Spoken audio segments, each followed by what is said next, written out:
Chapter 4: The shoulder of Athos, the baldric of Porthos and the handkerchief of Aramis.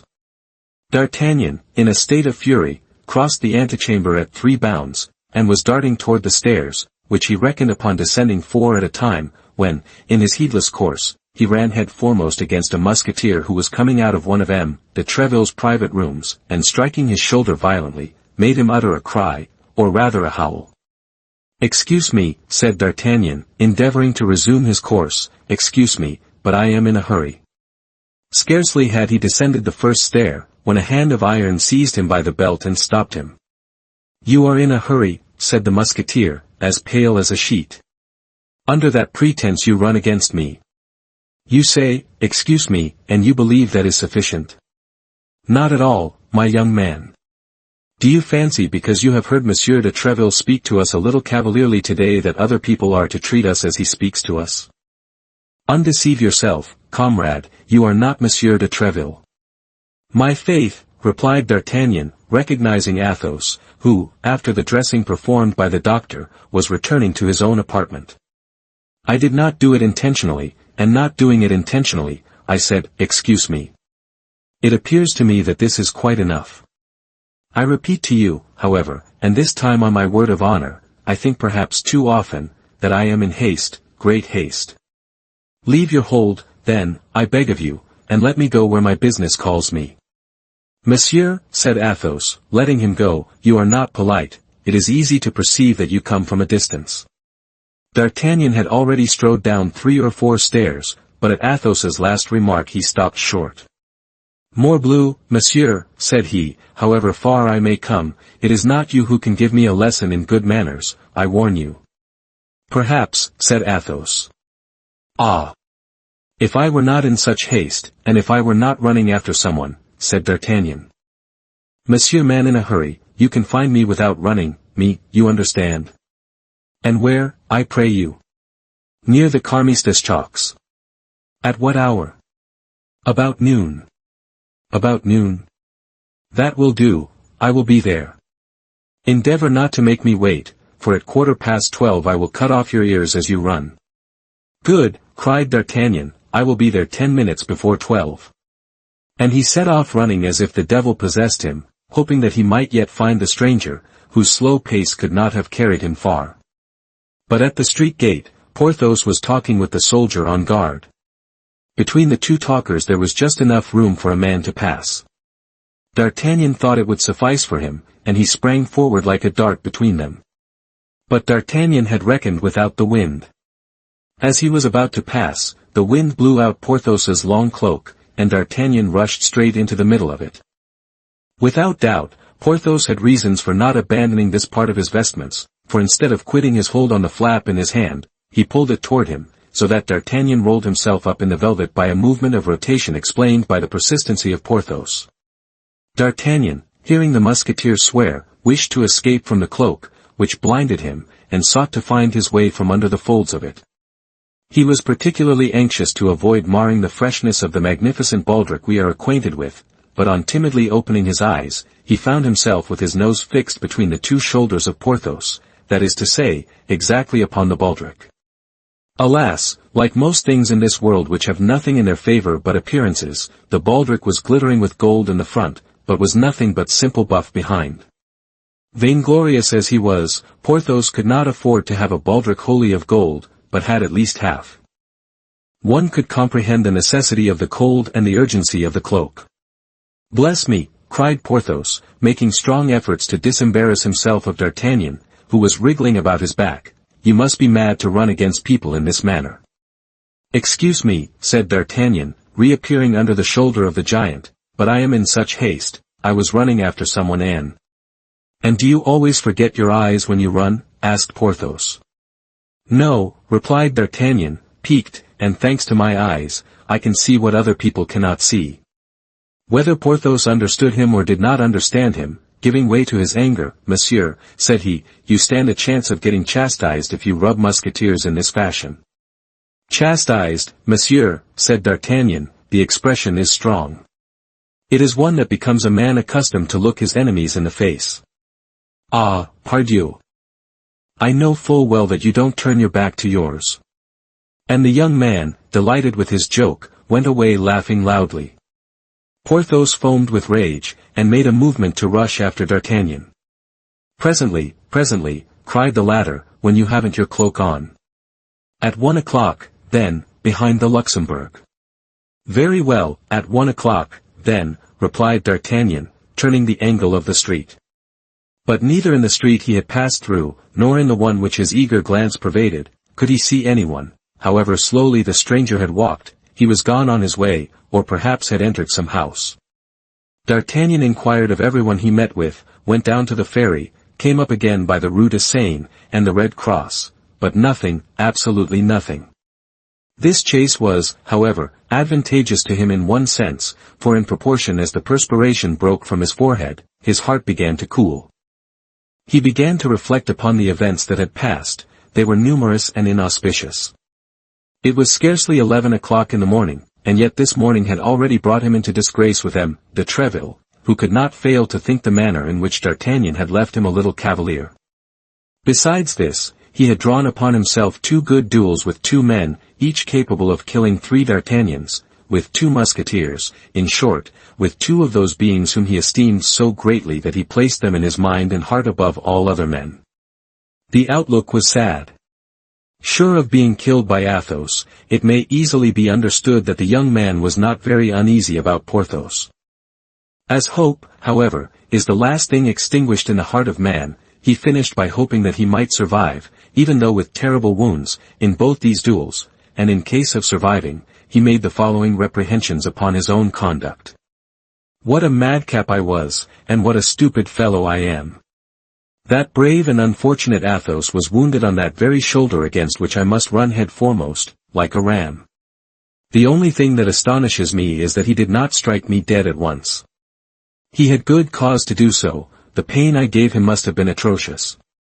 As to Porthos, faith, that's a droll affair. And in spite of himself, the young man began to laugh aloud, looking round carefully, however, to see that his solitary laugh, without a cause in the eyes of passers-by, offended no one. As to Porthos, that is certainly droll, but I am not the less a giddy fool. Are people to be run against without warning? No. And have I any right to go and peep under their cloaks to see what is not there? He would have pardoned me, he would certainly have pardoned me, if I had not said anything to him about that cursed baldric, in ambiguous words, it is true, but rather drolly ambiguous. Ah, cursed Gascon that I am, I get from one hobble into another. Friend D'Artagnan, continued he, speaking to himself with all the amenity that he thought due himself, if you escape, of which there is not much chance, I would advise you to practice perfect politeness for the future. You must henceforth be admired and quoted as a model of it. To be obliging and polite does not necessarily make a man a coward. Look at Aramis, now, Aramis is mildness and grace personified.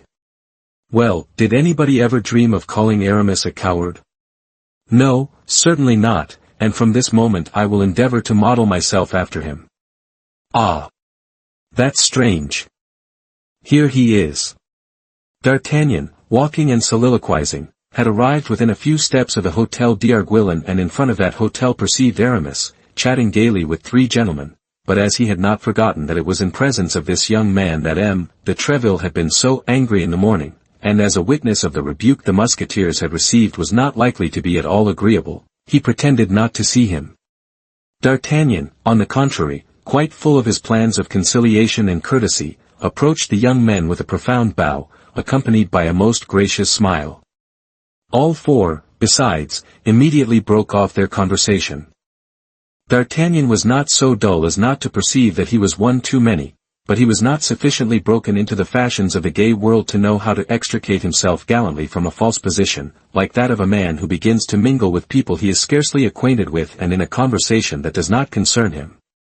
He was seeking in his mind, then, for the least awkward means of retreat, when he remarked that Aramis had let his handkerchief fall, and by mistake, no doubt, had placed his foot upon it.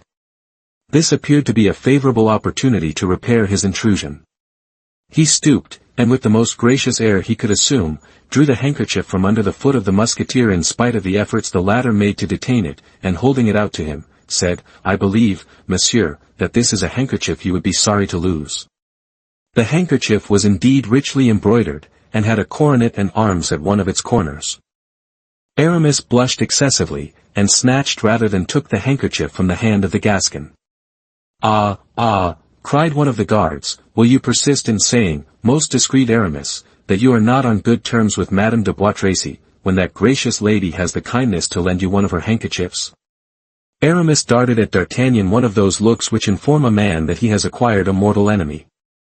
Then, resuming his mild air, "You are deceived, gentlemen," said he, "this handkerchief is not mine, and I cannot fancy why monsieur has taken it into his head to offer it to me rather than to one of you, and as a proof of what I say, here is mine in my pocket." So saying, he pulled out his own handkerchief, likewise a very elegant handkerchief, and of fine cambric, though cambric was dear at the period, but a handkerchief without embroidery and without arms, only ornamented with a single cipher, that of its proprietor. This time D'Artagnan was not hasty.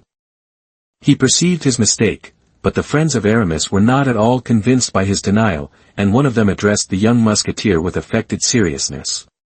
"If it were as you pretend it is," said he, "I should be forced, my dear Aramis, to reclaim it myself, for, as you very well know, Bois Tracy is an intimate friend of mine, and I cannot allow the property of his wife to be sported as a trophy." "You make the demand badly," replied Aramis, "and while acknowledging the justice of your reclamation, I refuse it on account of the form." "The fact is," hazarded D'Artagnan, timidly, "I did not see the handkerchief fall from the pocket of Monsieur Aramis. He had his foot upon it, that is all, and I thought from having his foot upon it the handkerchief was his." "And you were deceived, my dear sir," replied Aramis, coldly, very little sensible to the reparation. Then turning toward that one of the guards who had declared himself the friend of Bois Tracy, "Besides," continued he, "I have reflected, my dear intimate of Bois Tracy, that I am not less tenderly his friend than you can possibly be, so that decidedly this handkerchief is as likely to have fallen from your pocket as mine." "No, upon my honor," cried his Majesty's guardsman. "You are about to swear upon your honor and I upon my word, and then it will be pretty evident that one of us will have lied. Now, here, Montaran, we will do better than that, let each take a half." "Of the handkerchief?" "Yes." "Perfectly just," cried the other two guardsmen, "the judgment of King Solomon." "Aramis, you certainly are full of wisdom." The young men burst into a laugh, and as may be supposed, the affair had no other sequel. In a moment or two the conversation ceased, and the three guardsmen and the musketeer, after having cordially shaken hands, separated, the guardsmen going one way and Aramis another. "Now is my time to make peace with this gallant man," said D'Artagnan to himself, having stood on one side during the whole of the latter part of the conversation, and with this good feeling drawing near to Aramis, who was departing without paying any attention to him. "Monsieur," said he, "you will excuse me, I hope." "Ah, monsieur," interrupted Aramis, "permit me to observe to you that you have not acted in this affair as a gallant man ought." "What, monsieur?" cried D'Artagnan, "and do you suppose?" "I suppose, monsieur, that you are not a fool, and that you knew very well, although coming from Gascony, that people do not tread upon handkerchiefs without a reason." "What the devil? Paris is not paved with cambric." "Monsieur, you act wrongly in endeavoring to mortify me," said D'Artagnan, in whom the natural quarrelsome spirit began to speak more loudly than his pacific resolutions. "I am from Gascony, it is true, and since you know it, there is no occasion to tell you that Gascons are not very patient, so that when they have begged to be excused once, were it even for a folly, they are convinced that they have done already at least as much again as they ought to have done." "Monsieur, what I say to you about the matter," said Aramis, "is not for the sake of seeking a quarrel. Thank God, I am not a bravo. And being a musketeer but for a time, I only fight when I am forced to do so, and always with great repugnance, but this time the affair is serious, for here is a lady compromised by you." "By us, you mean," cried D'Artagnan. "Why did you so maladroitly restore me the handkerchief? Why did you so awkwardly let it fall?" "I have said, monsieur, and I repeat, that the handkerchief did not fall from my pocket." "And thereby you have lied twice, monsieur, for I saw it fall." "Ah, you take it with that tone, do you, Master Gascon? Well, I will teach you how to behave yourself." And I will send you back to your mass book, Master Abbé. Draw, if you please, and instantly. Not so, if you please, my good friend, not here, at least. Do you not perceive that we are opposite the Hôtel d'Arguillon, which is full of the cardinal's creatures? How do I know that this is not his eminence who has honored you with the commission to procure my head? Now, I entertain a ridiculous partiality for my head, it seems to suit my shoulders so correctly. I wish to kill you, be at rest as to that, but to kill you quietly in a snug, remote place, where you will not be able to boast of your death to anybody. I agree, monsieur, but do not be too confident. Take your handkerchief, whether it belongs to you or another, you may perhaps stand in need of it. Monsieur is a Gascon, asked Aramis. Yes. Monsieur does not postpone an interview through prudence. Prudence, monsieur, is a virtue sufficiently useless to musketeers, I know, but indispensable to churchmen, and as I am only a musketeer provisionally, I hold it good to be prudent. At 2 o'clock I shall have the honor of expecting you at the hotel of Monsieur de Treville. There I will indicate to you the best place and time. The two young men bowed and separated, Aramis ascending the street which led to the Luxembourg, while D'Artagnan, perceiving the appointed hour was approaching, took the road to the Carmisteschoks, saying to himself, decidedly I can't draw back, but at least, if I am killed, I shall be killed by a musketeer. Chapter 5 The King's Musketeers and the Cardinal's Guards. D'Artagnan was acquainted with nobody in Paris. He went therefore to his appointment with Athos without a second, determined to be satisfied with those his adversary should choose. Besides, his intention was formed to make the brave musketeer all suitable apologies, but without meanness or weakness, fearing that might result from this duel which generally results from an affair of this kind, when a young and vigorous man fights with an adversary who is wounded and weakened. If conquered, he doubles the triumph of his antagonist; if a conqueror, he is accused of foul play and want of courage.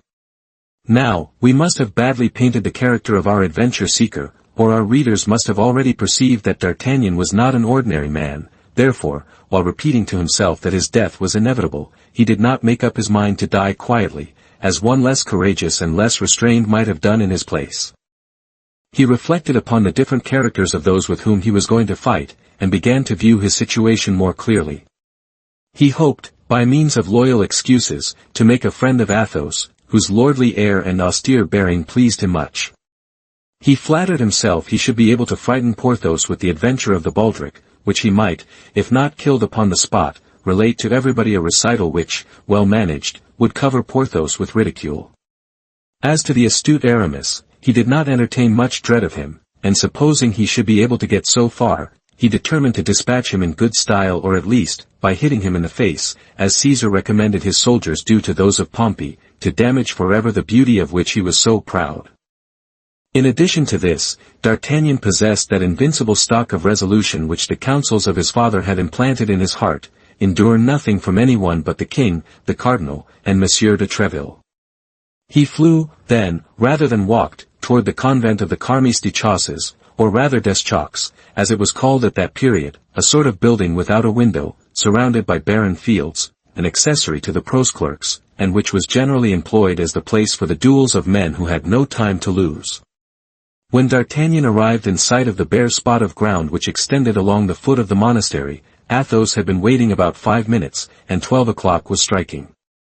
He was, then, as punctual as the Samaritan woman, and the most rigorous casuist with regard to duels could have nothing to say. Athos, who still suffered grievously from his wound, though it had been dressed anew by M. De Treville's surgeon, was seated on a post and waiting for his adversary with hat in hand, his feather even touching the ground. "Monsieur," said Athos, "I have engaged 2 of my friends as seconds, but these 2 friends are not yet come, at which I am astonished, as it is not at all their custom." "I have no seconds on my part, monsieur," said D'Artagnan, "for having only arrived yesterday in Paris, I as yet know no one but Monsieur de Treville, to whom I was recommended by my father, who has the honor to be, in some degree, one of his friends." Athos reflected for an instant. "You know no one but Monsieur de Treville?" he asked. "Yes, monsieur, I know only him." "Well, but then," continued Athos, speaking half to himself, "if I kill you, I shall have the air of a boyslayer." "Not too much so, replied D'Artagnan, with a bow that was not deficient in dignity, since you do me the honor to draw a sword with me while suffering from a wound which is very inconvenient. Very inconvenient, upon my word, and you hurt me devilishly, I can tell you. But I will take the left hand, it is my custom in such circumstances. Do not fancy that I do you a favor, I use either hand easily. And it will be even a disadvantage to you, a left-handed man is very troublesome to people who are not prepared for it. I regret I did not inform you sooner of this circumstance. You have truly, monsieur, said D'Artagnan, bowing again, a courtesy, for which, I assure you, I am very grateful. You confuse me, replied Athos, with his gentlemanly air, let us talk of something else, if you please. Ah, blood, how you have hurt me. My shoulder quite burns. If you would permit me, said D'Artagnan, with timidity. What, monsieur? I have a miraculous balsam for wounds, a balsam given to me by my mother and of which I have made a trial upon myself. Well, I am sure that in less than 3 days this balsam would cure you, and at the end of 3 days, when you would be cured, well, sir, it would still do me a great honor to be your man. D'Artagnan spoke these words with a simplicity that did honor to his courtesy, without throwing the least doubt upon his courage. Pardieu, monsieur, said Athos, that's a proposition that pleases me, not that I can accept it, but a league off it savors of the gentleman. Thus spoke and acted the gallant knights of the time of Charlemagne, in whom every cavalier ought to seek his model. Unfortunately, we do not live in the times of the great emperor, we live in the times of the cardinal, and 3 days hence, however well the secret might be guarded, it would be known, I say, that we were to fight, and our combat would be prevented. I think these fellows will never come. If you are in haste, monsieur, said D'Artagnan, with the same simplicity with which a moment before he had proposed to him to put off the duel for 3 days, and if it be your will to dispatch me at once, do not inconvenience yourself, I pray you. There is another word which pleases me, cried Athos, with a gracious nod to D'Artagnan. That did not come from a man without a heart. Monsieur, I love men of your kidney, and I foresee plainly that if we don't kill each other, I shall hereafter have much pleasure in your conversation. We will wait for these gentlemen, so please you, I have plenty of time, and it will be more correct. Ah, here is one of them, I believe. In fact, at the end of the Rue Vaugirard the gigantic Porthos appeared. What, cried D'Artagnan, is your first witness Monsieur Porthos? Yes, that disturbs you. By no means. And here is the second. D'Artagnan turned in the direction pointed to by Athos, and perceived Aramis. What, cried he, in an accent of greater astonishment than before, your second witness is Monsieur Aramis. Doubtless. Are you not aware that we are never seen one without the others, and that we are called among the Musketeers and the Guards, at court and in the city, Athos, Porthos, and Aramis, or the three inseparables? And yet, as you come from Dax or Pau? From Tarbes, said D'Artagnan. It is probable you are ignorant of this little fact, said Athos. My faith, replied D'Artagnan, you are well named, gentlemen, and my adventure, if it should make any noise, will prove at least that your union is not founded upon contrasts. In the meantime, Porthos had come up, waved his hand to Athos, and then turning toward D'Artagnan, stood quite astonished. Let us say in passing that he had changed his baldric and relinquished his cloak. Ah, said he, what does this mean? This is the gentleman I am going to fight with, said Athos, pointing to D'Artagnan with his hand and saluting him with the same gesture. Why, it is with him I am also going to fight, said Porthos. But not before 1 o'clock, replied D'Artagnan. And I also am to fight with this gentleman, said Aramis, coming in his turn onto the place. But not until 2 o'clock, said D'Artagnan, with the same calmness. But what are you going to fight about, Athos? Asked Aramis. Faith. I don't very well know. He hurt my shoulder. And you, Porthos? Faith. I am going to fight, because I am going to fight, answered Porthos, reddening. Athos, whose keen eye lost nothing, perceived a faintly sly smile pass over the lips of the young Gascon as he replied, we had a short discussion upon dress. And you, Aramis? Asked Athos. "Oh, ours is a theological quarrel," replied Aramis, making a sign to D'Artagnan to keep secret the cause of their duel.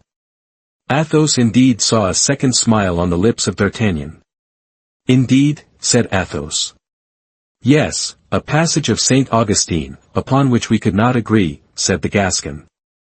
"Decidedly, this is a clever fellow," murmured Athos.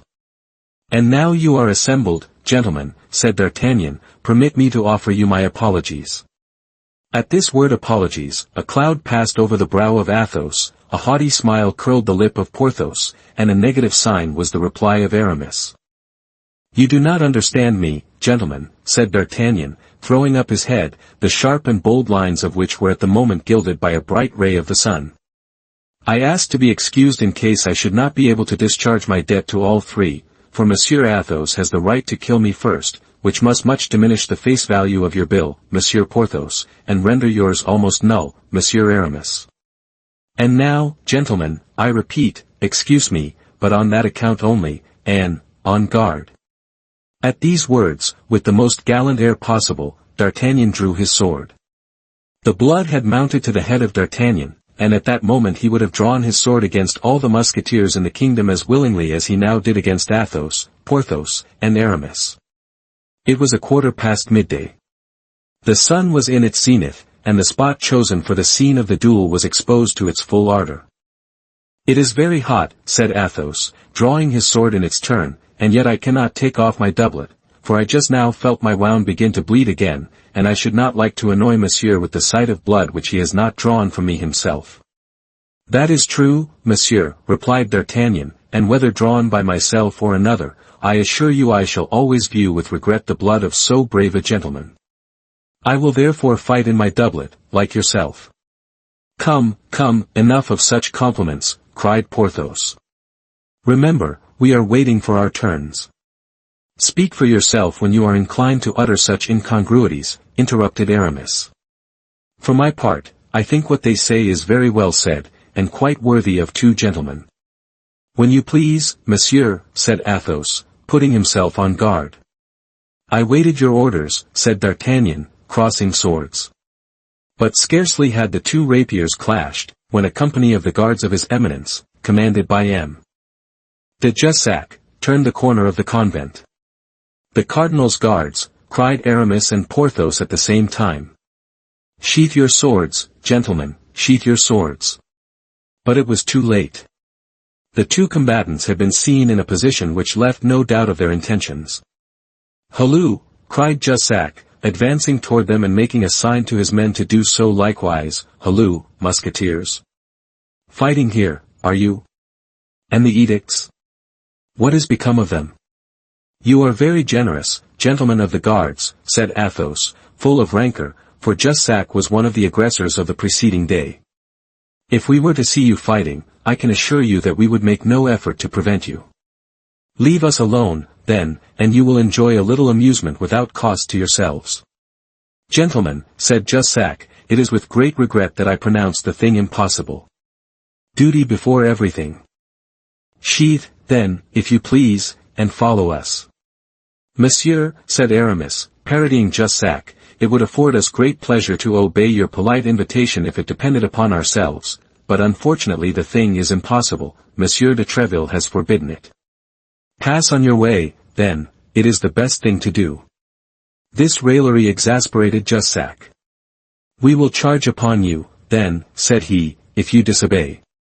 "There are 5 of them," said Athos, half aloud, "and we are but 3, we shall be beaten again, and must die on the spot, for, on my part, I declare I will never appear again before the captain as a conquered man." Athos, Porthos, and Aramis instantly drew near one another, while Jussac drew up his soldiers. This short interval was sufficient to determine D'Artagnan on the part he was to take. It was one of those events which decide the life of a man. It was a choice between the king and the cardinal. The choice made, it must be persisted in. To fight, that was to disobey the law, that was to risk his head, that was to make at one blow an enemy of a minister more powerful than the king himself. All this the young man perceived, and yet, to his praise we speak it, he did not hesitate a second. Turning towards Athos and his friends, "Gentlemen," said he, "allow me to correct your words, if you please. You said you were but 3, but it appears to me we are 4. But you are not one of us, said Porthos. That's true, replied D'Artagnan, I have not the uniform, but I have the spirit. My heart is that of a musketeer, I feel it, monsieur, and that impels me on. Withdraw, young man, cried Jussac, who doubtless, by his gestures and the expression of his countenance, had guessed D'Artagnan's design. You may retire, we consent to that. Save your skin, begone quickly. D'Artagnan did not budge. Decidedly, you are a brave fellow, said Athos, pressing the young man's hand. Come, choose your part, replied Jussac. Well, said Porthos to Aramis, we must do something. Monsieur is full of generosity, said Athos.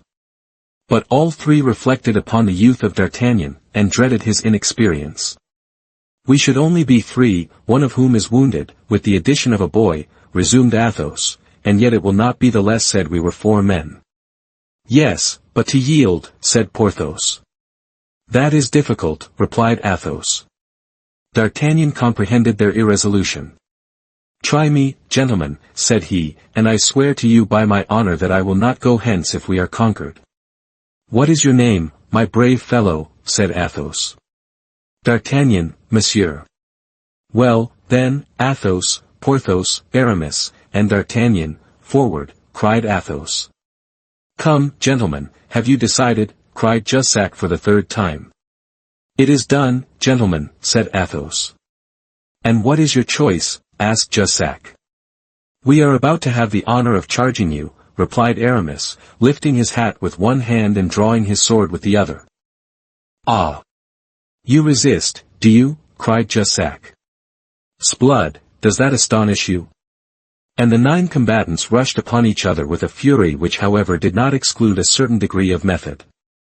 Athos fixed upon a certain Cahusac, a favorite of the cardinal's. Porthos had Bicarat, and Aramis found himself opposed to 2 adversaries. As to D'Artagnan, he sprang toward Jussac himself.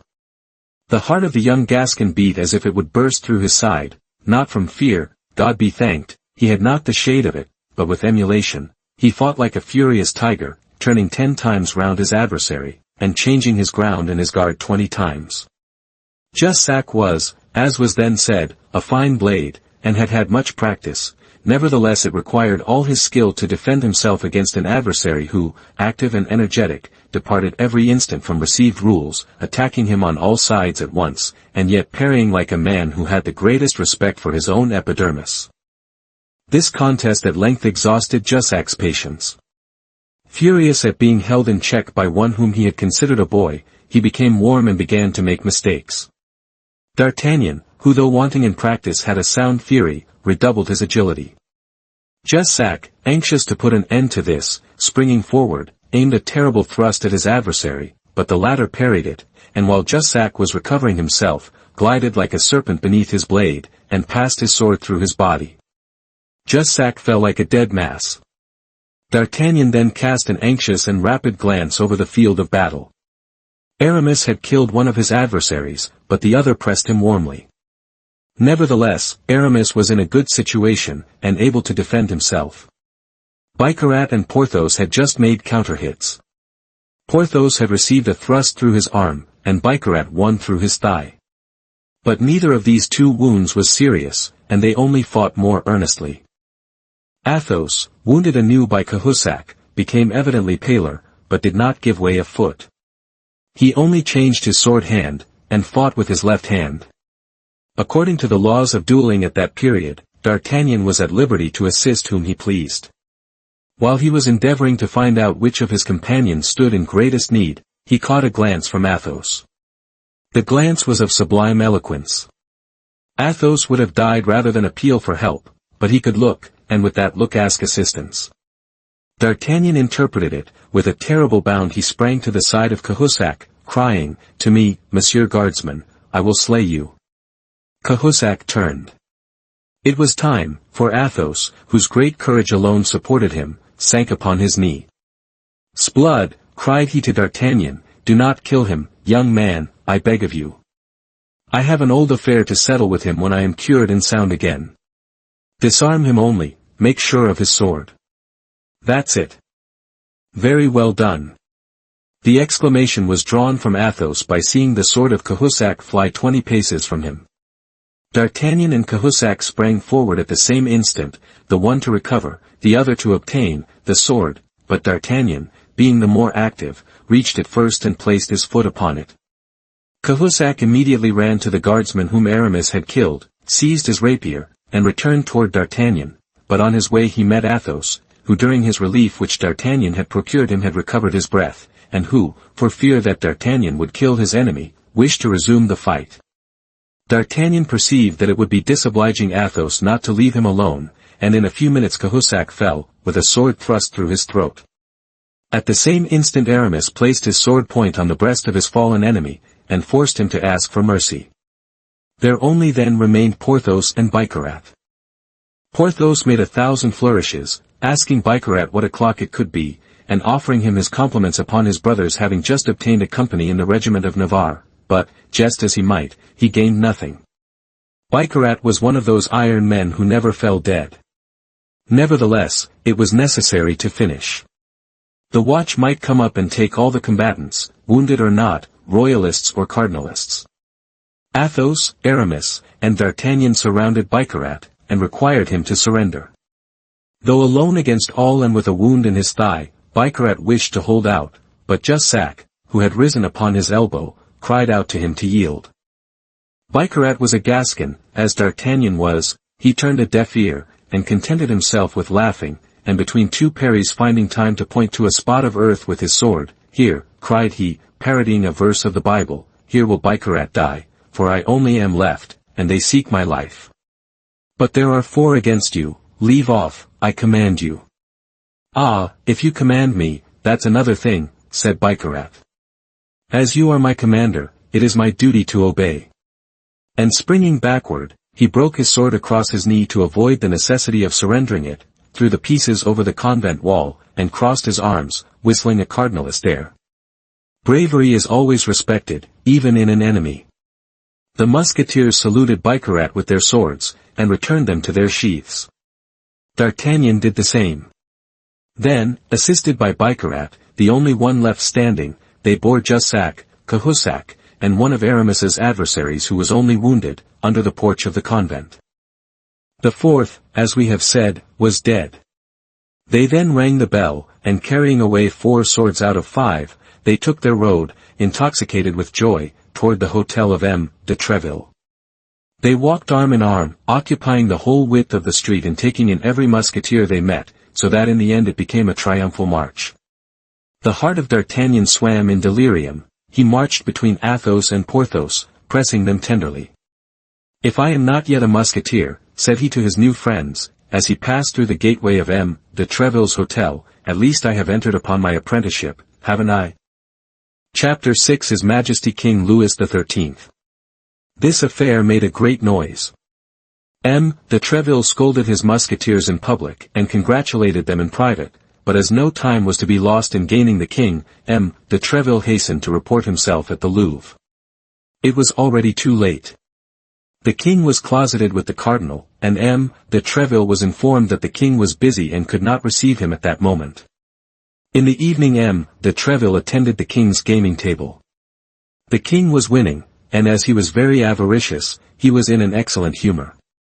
Perceiving M. de Treville at a distance, "Come here, Monsieur Captain," said he, "come here, that I may growl at you. Do you know that His Eminence has been making fresh complaints against your musketeers, and that with so much emotion, that this evening His Eminence is indisposed?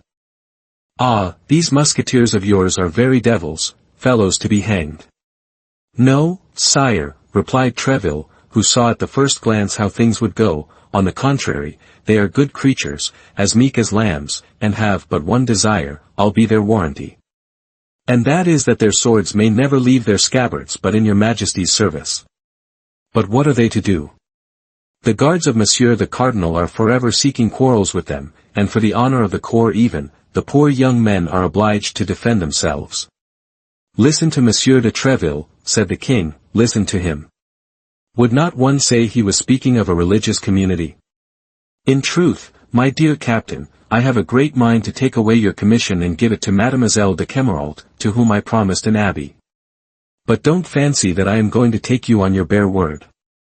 I am called Louis the Just, Monsieur de Treville, and by and by we will see. Ah, sire, it is because I confide in that justice that I shall wait patiently and quietly the good pleasure of your majesty. Wait, then, monsieur, wait, said the king, I will not detain you long. In fact, fortune changed, and as the king began to lose what he had won, he was not sorry to find an excuse for playing Charlemagne, if we may use a gaming phrase of whose origin we confess our ignorance. The king therefore arose a minute after, and putting the money which lay before him into his pocket, the major part of which arose from his winnings, La Vieuville, said he, take my place, I must speak to Monsieur de Treville on an affair of importance. Ah, I had 80 louis before me, put down the same sum, so that they who have lost may have nothing to complain of. Justice before everything. Then turning toward M. de Treville and walking with him toward the embrasure of a window, well, monsieur, continued he, you say it is his eminence's guards who have sought a quarrel with your musketeers? Yes, sire, as they always do. And how did the thing happen? Let us see, for you know, my dear captain, a judge must hear both sides. Good Lord! In the most simple and natural manner possible.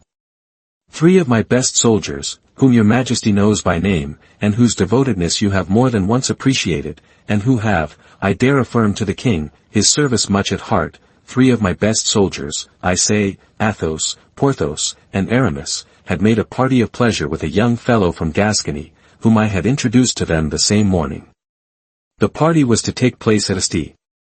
Germain, I believe, and they had appointed to meet at the Carmes des Chocs, when they were disturbed by de Jussac, Cahusac, Bicarat, and 2 other guardsmen, who certainly did not go there in such a numerous company without some ill intention against the edicts. Ah! You incline me to think so, said the king. There is no doubt they went thither to fight themselves.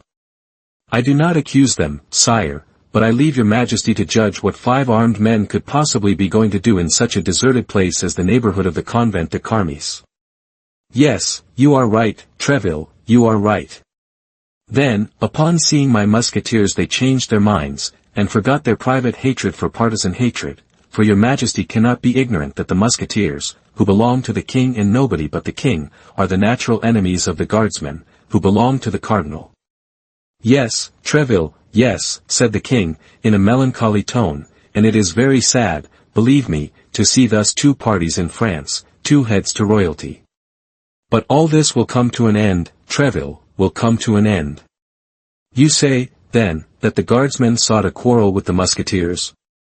I say that it is probable that things have fallen out so, but I will not swear to it, sire. You know how difficult it is to discover the truth, and unless a man be endowed with that admirable instinct which causes Louis XIII to be named the Just. You are right, Treville, but they were not alone, your musketeers. They had a youth with them.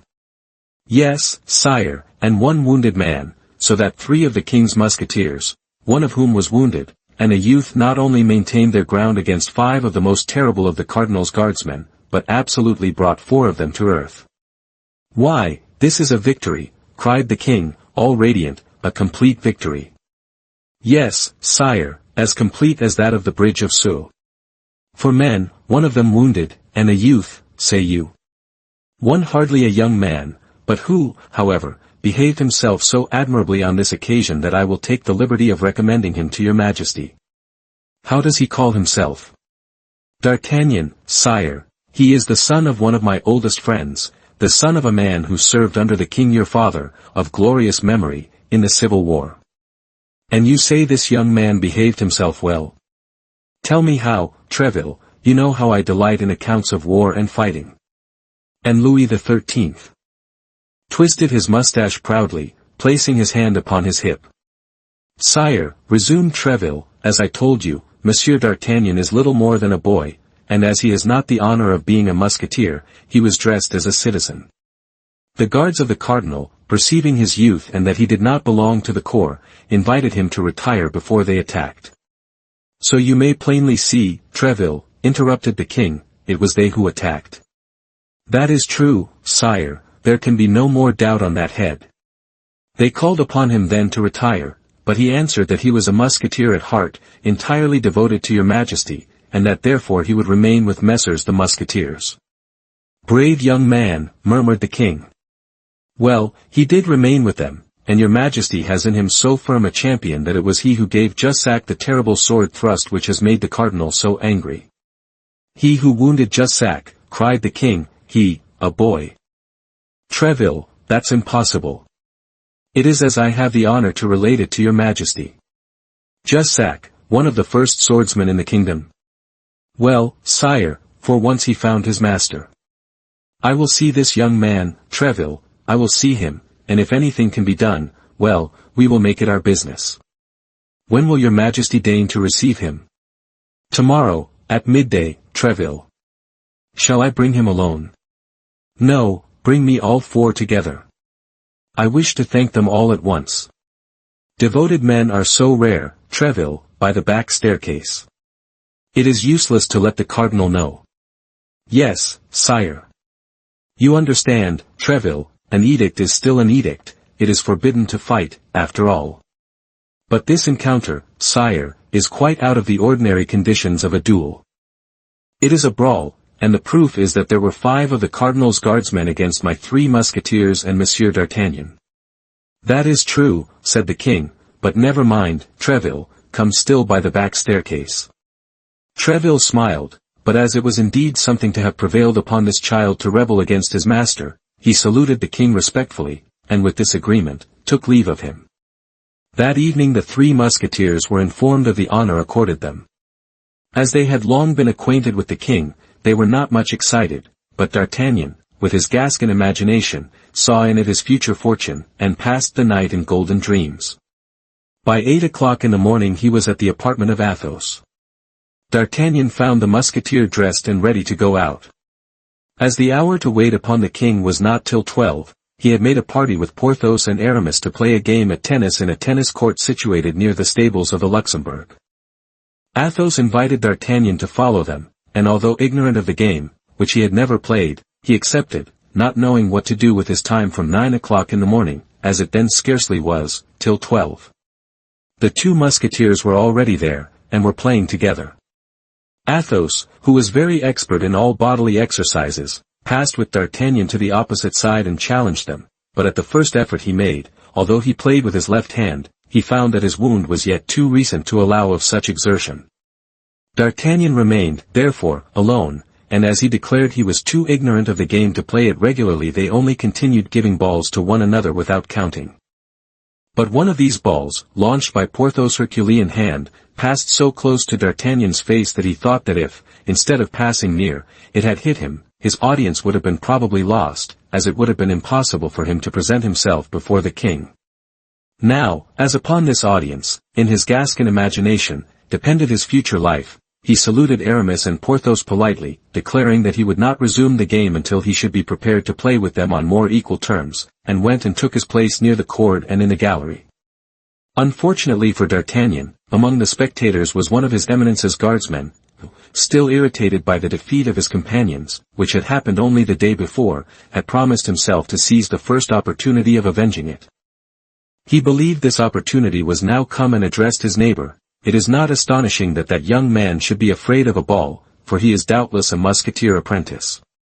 D'Artagnan turned round as if a serpent had stung him, and fixed his eyes intensely upon the guardsman who had just made this insolent speech. "Pardieu," resumed the latter, twisting his moustache, "look at me as long as you like, my little gentleman. I have said what I have said. And as since that which you have said is too clear to require any explanation," replied D'Artagnan, in a low voice, "I beg you to follow me." "And when?" asked the guardsman, with the same jeering air. "At once, if you please. And you know who I am, without doubt." I am completely ignorant, nor does it much disquiet me. You're in the wrong there, for if you knew my name, perhaps you would not be so pressing. What is your name?" "Bernajoux, at your service." "Well, then, Monsieur Bernajoux," said D'Artagnan, tranquilly, "I will wait for you at the door." "Go, monsieur, I will follow you." Do not hurry yourself, monsieur, lest it be observed that we go out together. You must be aware that for our undertaking, company would be in the way. That's true, said the guardsman, astonished that his name had not produced more effect upon the young man. Indeed, the name of Bernajoux was known to all the world, D'Artagnan alone excepted, perhaps, for it was one of those which figured most frequently in the daily brawls which all the edicts of the cardinal could not repress. Porthos and Aramis were so engaged with their game, and Athos was watching them with so much attention, that they did not even perceive their young companion go out, who, as he had told the guardsman of his eminence, stopped outside the door. An instant after, the guardsman descended in his turn. As D'Artagnan had no time to lose, on account of the audience of the king, which was fixed for midday, he cast his eyes around, and seeing that the street was empty, said to his adversary, "My faith! It is fortunate for you, although your name is Bernajoux, to have only to deal with an apprentice musketeer. Never mind, be content, I will do my best. On guard." "But," said he whom D'Artagnan thus provoked, "it appears to me that this place is badly chosen, and that we should be better behind the Abbey Saint-Germain or in the Preux Clerks." "What you say is full of sense," replied D'Artagnan, "but unfortunately I have very little time to spare, having an appointment at 12 precisely." "On guard, then, monsieur, on guard." Bernajoux was not a man to have such a compliment paid to him twice. In an instant his sword glittered in his hand, and he sprang upon his adversary, whom, thanks to his great youthfulness, he hoped to intimidate. But D'Artagnan had on the preceding day served his apprenticeship. Fresh sharpened by his victory, full of hopes of future favor, he was resolved not to recoil a step. So the two swords were crossed close to the hilts, and as D'Artagnan stood firm, it was his adversary who made the retreating step, but D'Artagnan seized the moment at which, in this movement, the sword of Bernajoux deviated from the line. He freed his weapon, made a lunge, and touched his adversary on the shoulder. D'Artagnan immediately made a step backward and raised his sword, but Bernajoux cried out that it was nothing, and rushing blindly upon him, absolutely spitted himself upon D'Artagnan's sword. As, however, he did not fall, as he did not declare himself conquered, but only broke away toward the hotel of M. de la Trémouille, in whose service he had a relative, D'Artagnan was ignorant of the seriousness of the last wound his adversary had received, and pressing him warmly, without doubt would soon have completed his work with a third blow, when the noise which arose from the street being heard in the tennis court, two of the friends of the guardsman, who had seen him go out after, exchanging some words with D'Artagnan, rushed, sword in hand, from the court, and fell upon the conqueror. But Athos, Porthos, and Aramis quickly appeared in their turn, and the moment the two guardsmen attacked their young companion, drove them back. Bernajoux now fell, and as the guardsmen were only 2 against 4, they began to cry, "To the rescue! The Hotel de la Trémouille!" At these cries, all who were in the hotel rushed out and fell upon the 4 companions, who on their side cried aloud, "To the rescue, musketeers!" This cry was generally heeded, for the musketeers were known to be enemies of the cardinal, and were beloved on account of the hatred they bore to his eminence. Thus the soldiers of other companies than those which belonged to the Red Duke, as Aramis had called him, often took part with the king's musketeers in these quarrels. Of 3 guardsmen of the company of M. de Cessert who were passing, 2 came to the assistance of the 4 companions, while the other ran toward the hotel of M. de Treville, crying, "To the rescue, musketeers! To the rescue!" As usual, this hotel was full of soldiers of this company, who hastened to the succor of their comrades. The melee became general, but strength was on the side of the musketeers. The cardinal's guards and M. de la Trémouille's people retreated into the hotel, the doors of which they closed just in time to prevent their enemies from entering with them. As to the wounded man, he had been taken in at once, and, as we have said, in a very bad state. Excitement was at its height among the musketeers and their allies, and they even began to deliberate whether they should not set fire to the hotel to punish the insolence of M. de la Trémouille's domestics in daring to make a sortie upon the king's musketeers. The proposition had been made, and received with enthusiasm, when fortunately 11 o'clock struck. D'Artagnan and his companions remembered their audience, and as they would very much have regretted that such an opportunity should be lost, they succeeded in calming their friends, who contented themselves with hurling some paving stones against the gates, but the gates were too strong. They soon tired of the sport. Besides, those who must be considered the leaders of the enterprise had quit the group and were making their way toward the hotel of M. de Treville, who was waiting for them, already informed of this fresh disturbance. "Quick to the Louvre," said he, "to the Louvre without losing an instant, and let us endeavor to see the king before he is prejudiced by the cardinal. We will describe the thing to him as a consequence of the affair of yesterday, and the two will pass off together." M. de Treville, accompanied by the four young fellows, directed his course toward the Louvre, but to the great astonishment of the captain of the Musketeers, he was informed that the king had gone stag hunting in the forest of Saint-Germain. M. de Treville required this intelligence to be repeated to him twice, and each time his companion saw his brow become darker. "Had his Majesty," asked he, "any intention of holding this hunting party yesterday?" "No, your Excellency," replied the valet de chambre, "the master of the hounds came this morning to inform him that he had marked down a stag." At first the king answered that he would not go, but he could not resist his love of sport, and set out after dinner. "And the king has seen the cardinal?" asked M. de Treville. "In all probability he has," replied the valet, "for I saw the horses harnessed to his eminence's carriage this morning, and when I asked where he was going, they told me, to Saint-Germain." "He is beforehand with us," said M. de Treville. "Gentlemen, I will see the king this evening, but as to you, I do not advise you to risk doing so." This advice was too reasonable, and moreover came from a man who knew the king too well, to allow the four young men to dispute it. M. de Treville recommended everyone to return home and wait for news. On entering his hotel, M. de Treville thought it best to be first in making the complaint. He sent one of his servants to M. de la Trémouille with a letter in which he begged of him to eject the cardinal's guardsmen from his house, and to reprimand his people for their audacity in making sortie against the king's musketeers. But M. de la Trémouille, already prejudiced by his esquire, whose relative, as we already know, Bernajoux was, replied that it was neither for M. de Treville nor the musketeers to complain, but, on the contrary, for him, whose people the musketeers had assaulted and whose hotel they had endeavored to burn. Now, as the debate between these two nobles might last a long time, each becoming, naturally, more firm in his own opinion, M. de Treville thought of an expedient which might terminate it quietly. This was to go himself to M. de la Trémouille. He repaired, therefore, immediately to his hotel, and caused himself to be announced. The two nobles saluted each other politely, for if no friendship existed between them, there was at least esteem. Both were men of courage and honor, and as M. de la Trémouille, a Protestant, and seeing the king seldom, was of no party, he did not, in general, carry any bias into his social relations. This time, however, his address, although polite, was cooler than usual.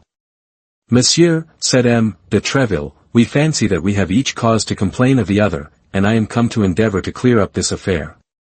"I have no objection," replied M. de la Trémouille, "but I warn you that I am well informed, and all the fault is with your musketeers." "You are too just and reasonable a man, monsieur," said Treville, "not to accept the proposal I am about to make to you." "Make it, monsieur, I listen." "How is Monsieur Bernajoux, your esquire's relative?" "Why, monsieur, very ill indeed.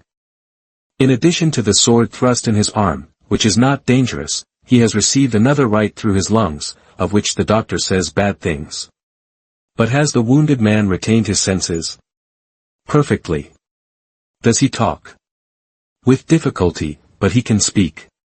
"Well, monsieur, let us go to him. Let us adjure him, in the name of the God before whom he must perhaps appear, to speak the truth. I will take him for judge in his own cause, monsieur, and will believe what he will say."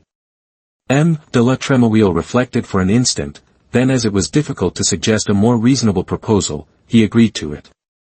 Both descended to the chamber in which the wounded man lay. The latter, on seeing these two noble lords who came to visit him, endeavored to raise himself up in his bed, but he was too weak, and exhausted by the effort, he fell back again almost senseless.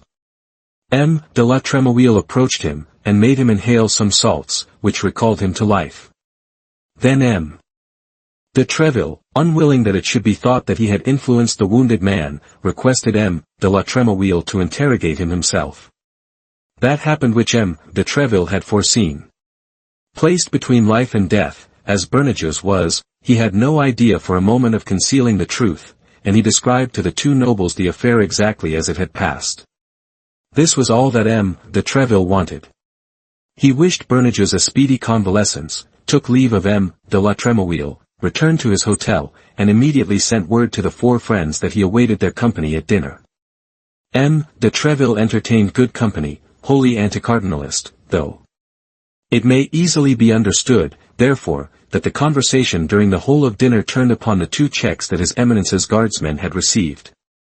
Now, as D'Artagnan had been the hero of these two fights, it was upon him that all the felicitations fell, which Athos, Porthos, and Aramis abandoned to him, not only as good comrades, but as men who had so often had their turn that they could very well afford him his. Towards 6 o'clock de Treville announced that it was time to go to the Louvre, but as the hour of audience granted by His Majesty was past, instead of claiming the entree by the back stairs, he placed himself with the four young men in the antechamber. The king had not yet returned from hunting. Our young men had been waiting about half an hour, amid a crowd of courtiers, when all the doors were thrown open, and His Majesty was announced. At his announcement D'Artagnan felt himself tremble to the very marrow of his bones. The coming instant would in all probability decide the rest of his life. His eyes therefore were fixed in a sort of agony upon the door through which the king must enter. Louis XIII appeared, walking fast. He was in hunting costume covered with dust, wearing large boots, and holding a whip in his hand. At the first glance, D'Artagnan judged that the mind of the king was stormy. This disposition, visible as it was in His Majesty, did not prevent the courtiers from ranging themselves along his pathway. In royal antechambers it is worth more to be viewed with an angry eye than not to be seen at all. The Three Musketeers therefore did not hesitate to make a step forward. D'Artagnan on the contrary remained concealed behind them, but although the king knew Athos, Porthos, and Aramis personally, he passed before them without speaking or looking, indeed, as if he had never seen them before. As for de Treville, when the eyes of the king fell upon him, he sustained the look with so much firmness that it was the king who dropped his eyes, after which His Majesty, grumbling, entered his apartment. "Matters go but badly," said Athos, smiling, "and we shall not be made chevaliers of the order this time."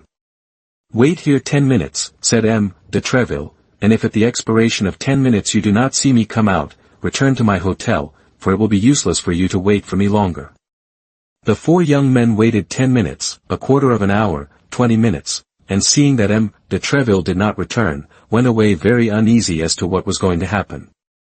De Treville entered the king's cabinet boldly, and found His Majesty in a very ill humor, seated on an armchair, beating his boot with the handle of his whip. This, however, did not prevent his asking, with the greatest coolness, after His Majesty's health.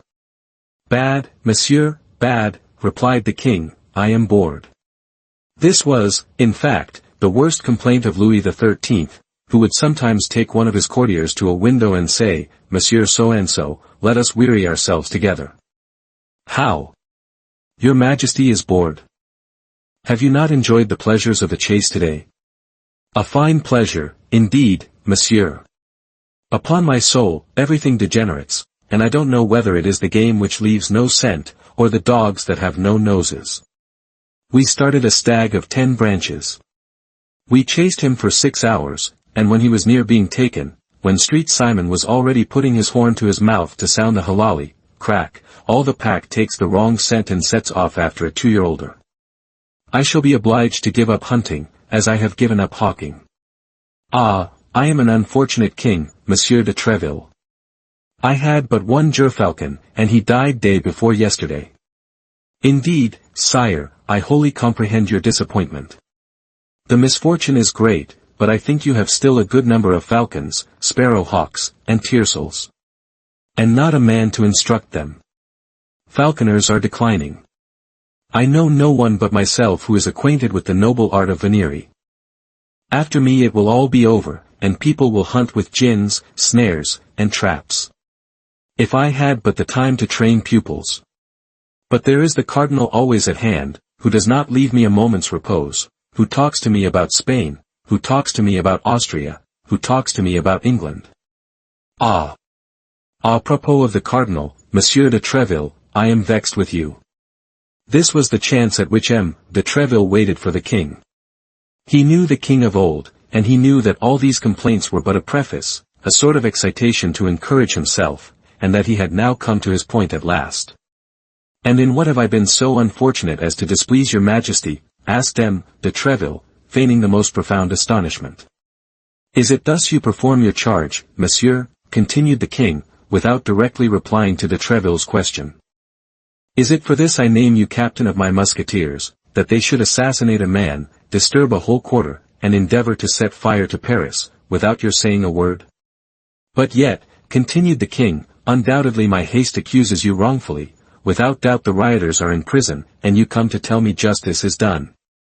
"Sire," replied M. de Treville, calmly, "on the contrary, I come to demand it of you." "And against whom?" cried the king. "Against calumniators," said M. de Treville. "Ah! This is something new," replied the king. "Will you tell me that your 3 damned musketeers, Athos, Porthos, and Aramis, and your youngster from Béarn, have not fallen, like so many furies, upon poor Bernajoux, and have not maltreated him in such a fashion that probably by this time he is dead? Will you tell me that they did not lay siege to the hotel of the Duc de la Trémouille, and that they did not endeavor to burn it, which would not, perhaps, have been a great misfortune in time of war, seeing that it is nothing but a nest of Huguenots, but which is, in time of peace, a frightful example? Tell me, now, can you deny all this?" "And who told you this fine story, sire?" asked Treville, quietly. "Who has told me this fine story, monsieur? Who should it be but he who watches while I sleep, who labors while I amuse myself, who conducts everything at home and abroad, in France as in Europe?" "Your Majesty probably refers to God," said M. de Treville, "for I know no one except God who can be so far above your Majesty." "No, monsieur, I speak of the prop of the state, of my only servant, of my only friend, of the cardinal. His eminence is not his holiness, sire." "What do you mean by that, monsieur?" "That it is only the Pope who is infallible, and that this infallibility does not extend to cardinals." "You mean to say that he deceives me, you mean to say that he betrays me?" "You accuse him, then. Come, speak, avow freely that you accuse him." "No, sire, but I say that he deceives himself. I say that he is ill-informed.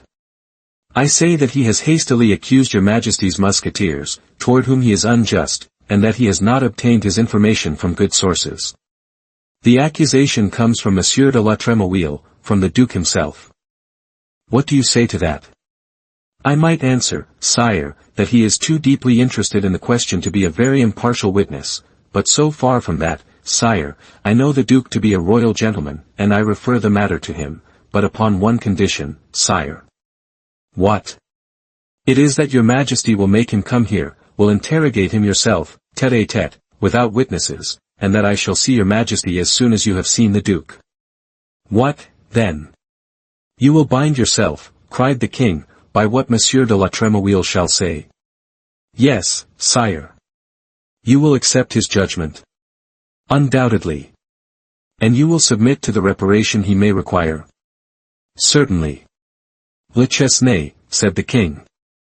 "Le Chesnay." Louis XIII's confidential valet, who never left the door, entered in reply to the call. "Le Chesnay," said the king, "let someone go instantly and find Monsieur de la Trémouille, I wish to speak with him this evening." "Your Majesty gives me your word that you will not see anyone between Monsieur de la Trémouille and myself?" "Nobody, by the faith of a gentleman." "Tomorrow, then, sire." "Tomorrow, monsieur." "At what o'clock, please your Majesty?" "At any hour you will." "But in coming too early I should be afraid of awakening your Majesty." "Awaken me." "Do you think I ever sleep, then?"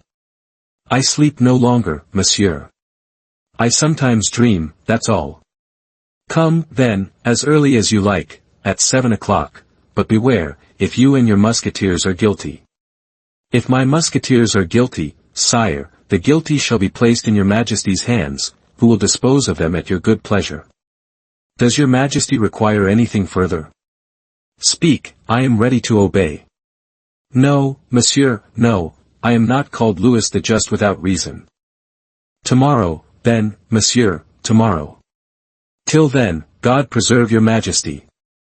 However ill the king might sleep, M. de Treville slept still worse. He had ordered his 3 musketeers and their companion to be with him at 6:30 in the morning. He took them with him, without encouraging them or promising them anything, and without concealing from them that their luck, and even his own, depended upon the cast of the dice. Arrived at the foot of the back stairs, he desired them to wait. If the king was still irritated against them, they would depart without being seen. If the king consented to see them, they would only have to be called. On arriving at the king's private antechamber, M. de Treville found Le Chesnay, who informed him that they had not been able to find him, de la Tremouille on the preceding evening at his hotel, that he returned too late to present himself at the Louvre, that he had only that moment arrived and that he was at that very hour with the king. This circumstance pleased M. de Treville much, as he thus became certain that no foreign suggestion could insinuate itself between M. de la Tremouille's testimony and himself. In fact, 10 minutes had scarcely passed away when the door of the king's closet opened, and M. de Treville saw M. de la Tremouille come out.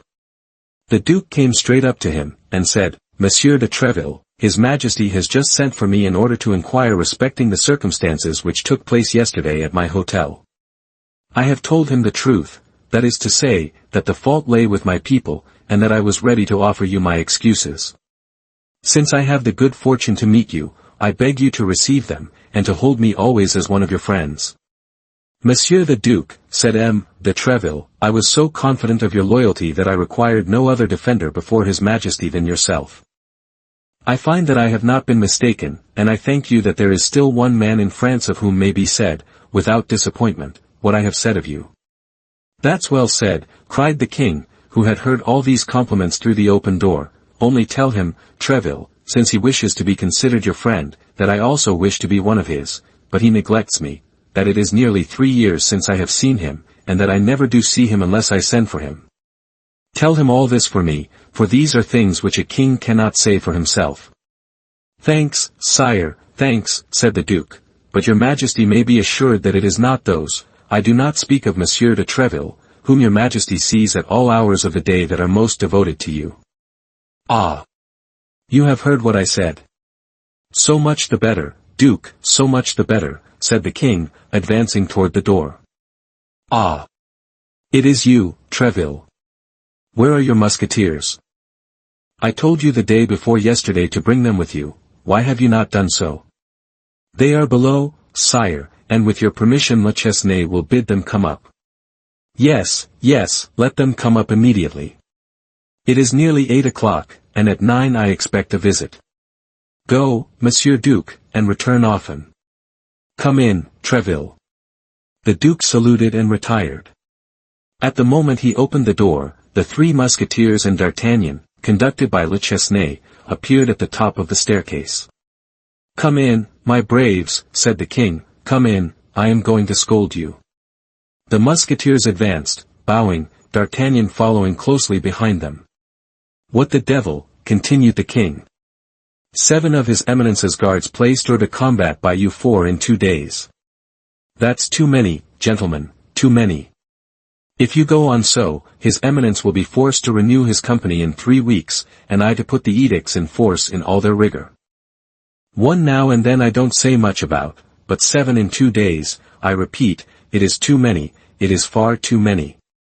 Therefore, sire, your majesty sees that they are come, quite contrite and repentant, to offer you their excuses.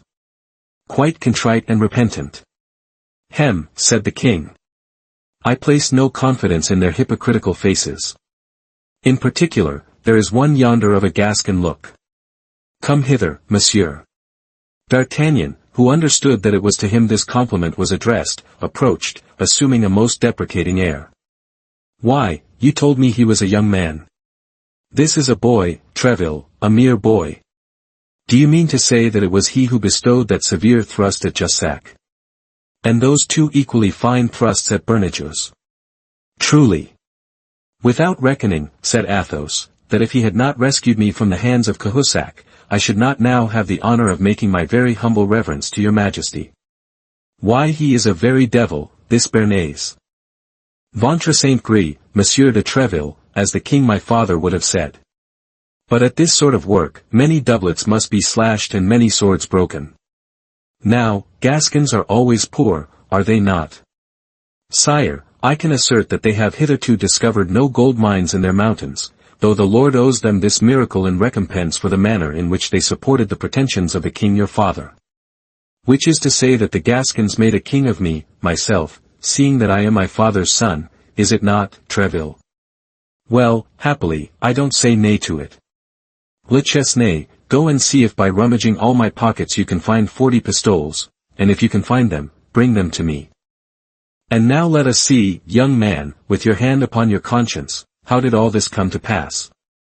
D'Artagnan related the adventure of the preceding day in all its details, how, not having been able to sleep for the joy he felt in the expectation of seeing his Majesty, he had gone to his 3 friends 3 hours before the hour of audience, how they had gone together to the tennis court, and how, upon the fear he had manifested lest he receive a ball in the face, he had been jeered at by Bernatures, who had nearly paid for his jeer with his life, and M. de la Tremouille, who had nothing to do with the matter, with the loss of his hotel.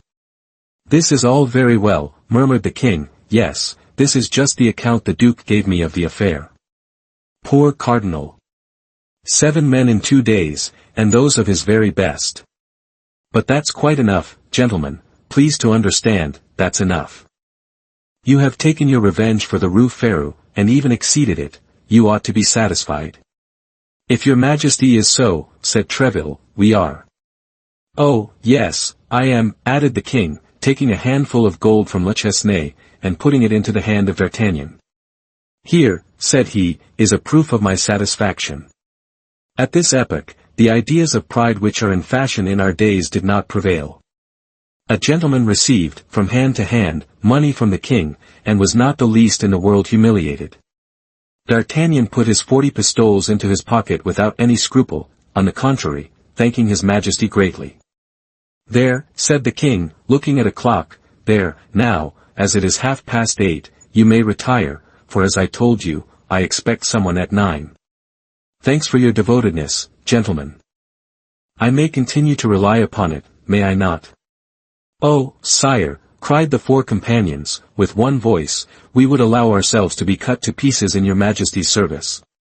Well, well, but keep whole, that will be better, and you will be more useful to me.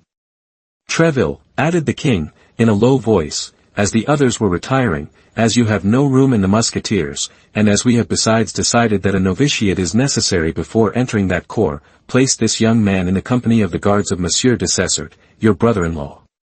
Ah, pardieu, Treville. I enjoy beforehand the face the cardinal will make. He will be furious, but I don't care. I am doing what is right. The king waved his hand to Treville, who left him and rejoined the Musketeers, whom he found sharing the 40 pistoles with D'Artagnan. The cardinal, as his Majesty had said, was really furious, so furious that during 8 days he absented himself from the king's gaming table. This did not prevent the king from being as complaisant to him as possible whenever he met him, or from asking in the kindest tone, well, Monsieur Cardinal, how fares it with that poor Jussac and that poor Bernages of yours?